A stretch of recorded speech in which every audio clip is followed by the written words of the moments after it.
Hello everybody, and thanks for joining us on this midweek edition of Inside Africa.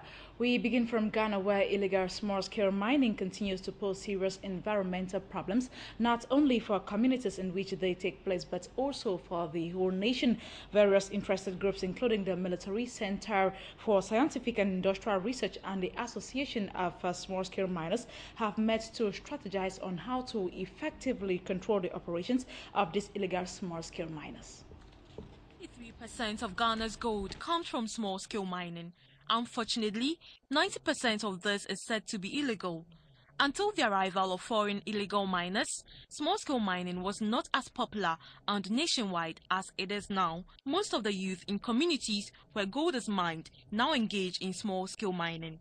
The Pra River is one of the water sources which has fallen prey to the activities of these illegal miners.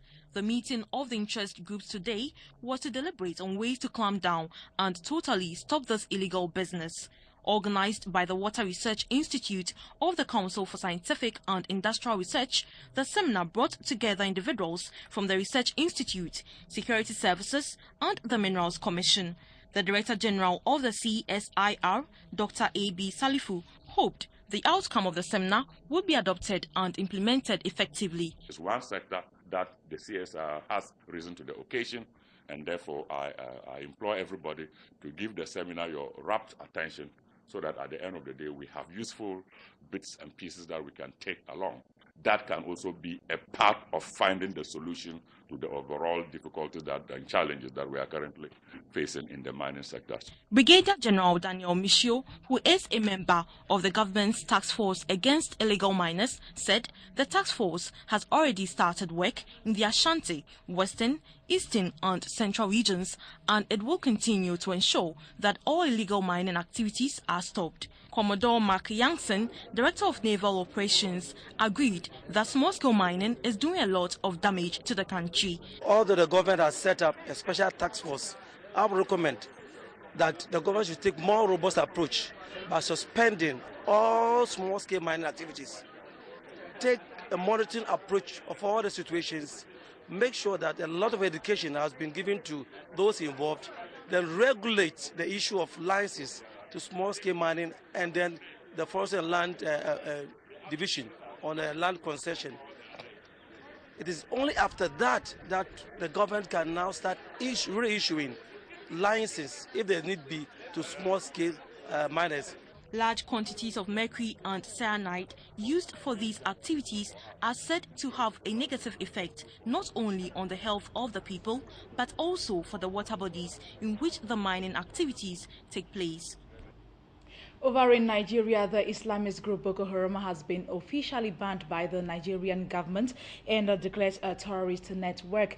The move follows an announcement by the United States that it will pay an unprecedented bounty for the capture of key leaders of terror networks in West and North Africa.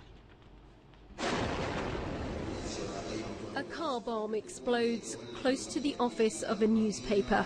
An attack carried out by Boko Haram. The militant group has become increasingly deadly, claiming more than 2,000 lives in 3 years.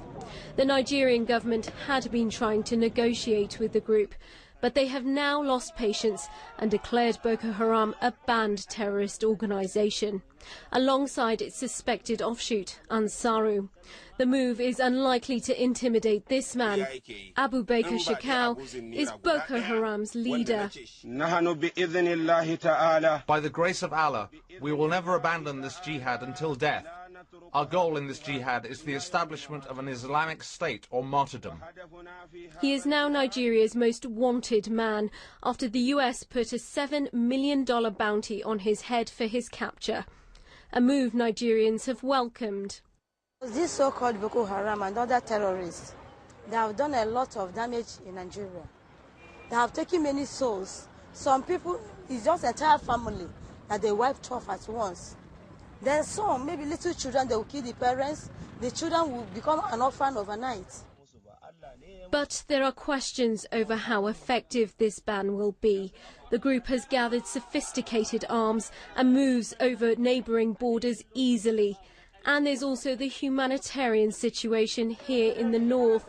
This part of Nigeria is poor and has come under attack from Nigerian forces and armed militants.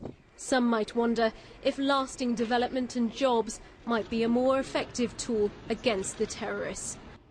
Now, an ordinary South African community has called on their government to bring the military into their area to help fight crime.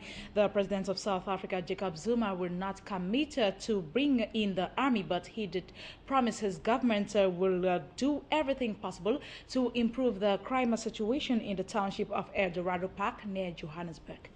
The last time South African government ministers came into El Dorado Park, former President Nelson Mandela was still in power. This time President Zuma was flanked by some of his top cabinet ministers. President Zuma came here to this crime-ridden community southwest of Johannesburg after women in the community wrote to him, pleading with him and his government. The situation is very bad, very bad. The drug laws takes over everything. And from a mom's perspective, I'm actually scared for my kids to grow up in El Dorado Park, although this is where I grew up. One of the mothers who had written to President Zuma said she had addressed a letter to him as a father, as well as the father of the South African nation. She told him how desperate she was for help with a drug addict son. Dad, you can be the symbol for our community, sir. You can restore hope and give us support that we so desperately require to our addicted and runaway kids. We are relying on you to ensure that law enforcement officers and special courts do not dare face the other way every time they have to act against these drug lords and murderous thugs. The president said he had been shocked to learn of the pain and suffering that drugs had brought to this community. We must make a beginning here of a decisive move so that we can clean our country of this problem. We will not be a government if we don't take action here. Sir, I thank you for coming out today. Dad, this is a painful outcry, a mother's outcry. To my children, I say thank you. To my boy, Kalen, I did not mean to bring you down today, my child. I am using you today to bring hope to so many other children. We have heard you. We are going to respond to your calls. We are going to act. I'm going to make it a point that I drive this program myself. President Zuma promised to get back to these people with a special government program to address the drug problem in their community and across the country. And people here have promised to hold him to his word. Talking health now, the rise in the HIV prevalence rate in Uganda is being blamed on the high number of people unaware of their status. Experts have adopted new methods of getting people to know their status. HIV counseling and testing remain the most important intervention in HIV and AIDS control because it is the key strategic entry point to prevention, treatment, care and support services. Despite this, many have not embraced it. Since I born, I've never even tested. I don't know how the machine resembles even. Current policies advocate for innovative approaches that are suited to target the unique social, cultural, economic and political strata of targeted populations. Kampala district is one such place with the prevalence rate now standing at 6.9%, which accounts for about 50,000 people between the age of 14 to 59 living with HIV. Uganda Health Marketing Group, with funding from USAID, has introduced a mobile counseling and testing van, which will be staged in busy areas like parks, markets, slums, discotheques, places of worship and workplaces. It is confidential and it is very fast because you get your results within the next 15 minutes. You're out and back to your work. Uganda scored relevant strides in the 80s for bringing down the HIV prevalence rate in the country. However, the story is different today. The national prevalence rate stands at 7.3%, up from 6.4% in 2011. Before the introduction of HIV, ARVs, antiretroviral drugs, for every dollar spent on HIV AIDS work in Uganda, 70 to 80% was going in HIV prevention. Now, for every dollar, about 30% goes in HIV prevention, because treatment came on board and is consuming a lot of money. So we are not putting as much resources in HIV prevention as we used to do. Now experts are calling for behavior change. We find actually over 40% of the people who come to test are coming to retest, for retesting. And the biggest problem is that after that, we've also found that 34% of all the people who turn positive are those who are retesting. In Kenya, a British national was on Tuesday taken before a Mombasa court to answer to charges of intentionally controlling 9 women to dance while naked and engaging in sex publicly. Ian Easton, who is the proprietor of Banhaf Bar and a restaurant in Mtwapa, denied the charges and was released on a bond of 500,000 shillings and a surety of a similar amount. The 9 women, on the other hand, pleaded guilty to charges of dancing naked and engaging in sex publicly and were fined 5,000 shillings each. They break down at the Shanzu Law Courts in Mombasa County. Women arrested during the day on Monday and charged Tuesday for dancing while naked and engaging in sex publicly. The 9 women pleaded guilty and were fined 5,000 shillings each or served a 3-month jail term. For this young mother, there is no possibility of raising the fine. And that means her children, who have remained locked up in a house for the last 2 days, have an uncertain future.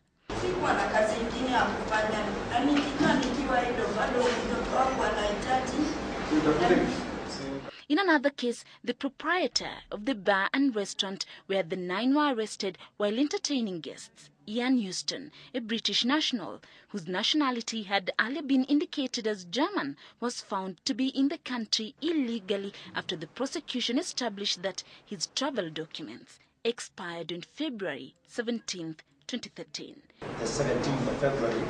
When asked by the court to explain why he failed to renew his passport, he only responded by saying he had forgotten to renew it.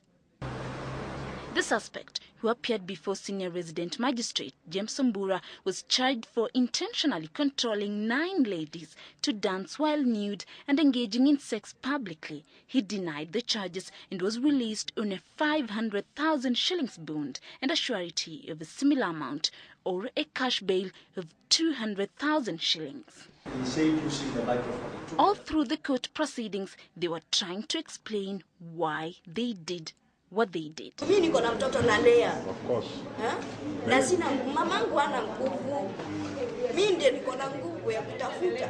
Tunalipo kwa mwisho wa mwezi.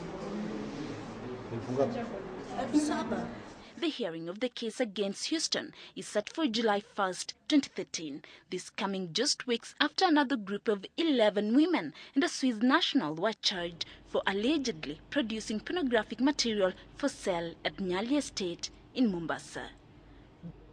Moving on, Sierra Leone armed forces have arrived in the Somali capital Mogadishu as part of the African Union mission in Somalia to support the Somali forces in the fight against the Al-Qaeda-linked extremist group Al-Shabaab.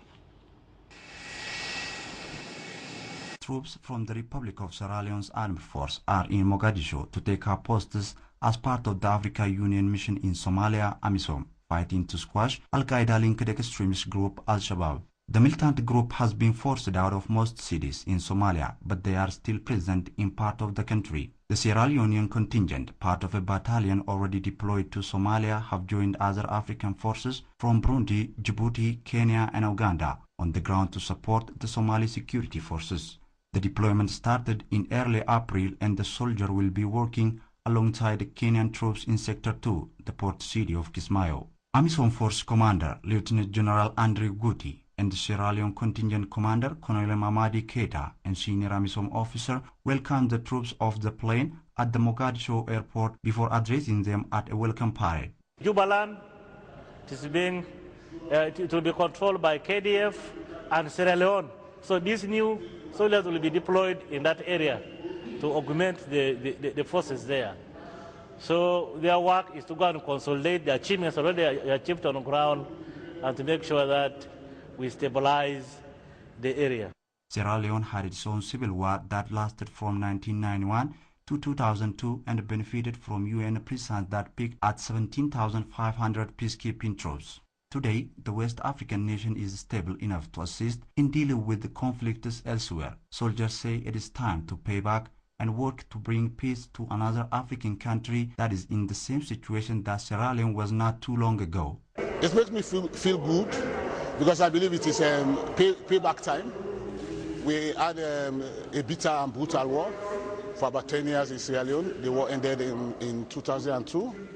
And all of you are aware of what role sister African countries played in bringing peace into Sierra Leone. So if we are doing the same thing to Somalia, we believe it is a payback time. And we also pray that the Somali National Force will also do likewise in another troubled sister country in the future. Over the past year, the African Union mission in Somalia troops, alongside their Somali counterparts, has significantly expanded the area of control of the federal government of Somalia as the government embarks on stabilization efforts in these regions. In other news, a long-running dispute between Egypt and Ethiopia has come to a head after Ethiopia began diverting the Nile River for the construction of a massive dam. Ethiopia began diverting the river last week as it constructs the Grand Ethiopian Renaissance Dam.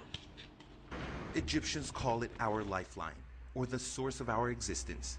This shows how important the Nile River is to this country, supplying 95% of Egypt's water consumption. As 90% of the population lives on its banks, it was of no surprise that there was great concern amongst Egypt's leaders about the construction of the Ethiopian Grand Dam on the Blue Nile. Egyptian President Mohamed Morsi has met with political parties, including opposition parties, to discuss the impact of the Ethiopian Renaissance Dam. This meeting comes amidst fears that the Ethiopian dam will affect the flow of the Nile River.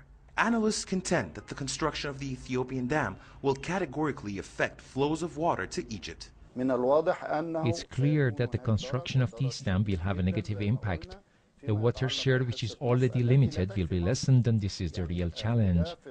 We are approaching a major problem, which is water shortage. Ethiopia has started diverting the flow of the Blue Nile for the construction of the Ethiopian Renaissance Dam. The announcement has caused anger and fear among Egyptians. A protest was held outside the Ethiopian embassy in Cairo to halt the construction of the Ethiopian dam. We want to send a clear message to Ethiopian government. We want to tell them that you have to stop this joint Zionist American project, and we as Egyptians will not give away 1 cubic meter of our water. Egypt has already faced a water crisis as its population increases. In the 1960s, the average water share per person was 2,800 cubic meters. Now it has dropped to 600 cubic meters, much below the poverty line, which is 1,000 cubic meters per person. Egyptian authorities say a warning issued by the U.S. Embassy in Cairo over the famous Giza pyramids is baseless. The country's Antiquities Ministry has criticized the message, which urges Americans to be extra cautious after visitors' vehicles were apparently attacked. They're amongst the world's most iconic sites and have long been a must-see for curious visitors from around the world. But fears over crime and personal safety at Egypt's pyramids are fueling real concerns that tourists may soon start to stay away. A recent warning issued by the US Embassy in Cairo has highlighted a number of incidents of concern in the area around the Giza pyramids, including occasions where angry groups have surrounded and banged on the windows of tourist vehicles and attempted to open the doors. It went on to advise that US citizens should avoid any late evening or night travel to the pyramids and only use a recommended guide. The statement has sparked a mixed reaction in Egypt. Reports claim that Antiquities Minister Ahmed Issa has called the embassy's alert baseless, adding that visitors should not be afraid to visit the pyramids at night or any other time. But amongst those involved in the tourism industry, there are concerns over both the security situation and the likely impact of the American warning. The warning that came from the American embassy will definitely put a number of people off from coming to the pyramid. And not coming to the pyramid, that means not coming to Egypt, because there's a large number of people, they come for the one-day trip. They come to the only wonder of the ancient seven wonders of the world. To solve this problem is more presence of the police and the police in general to take a strong action with these guys. Tourism is big business in Egypt and vital to a country emerging from the turmoil of the 2011 revolution and recent protests against the new Islamist government of President Mohamed Morsi. Whilst the appeal of these ancient wonders may remain timeless, the prospect of visitors turning their backs on one of this country's most famous attractions could strike a significant blow to an already fragile economy. That's how we saw it on to this edition of Inside Africa. Thanks for watching, and please stay tuned for our programs continue.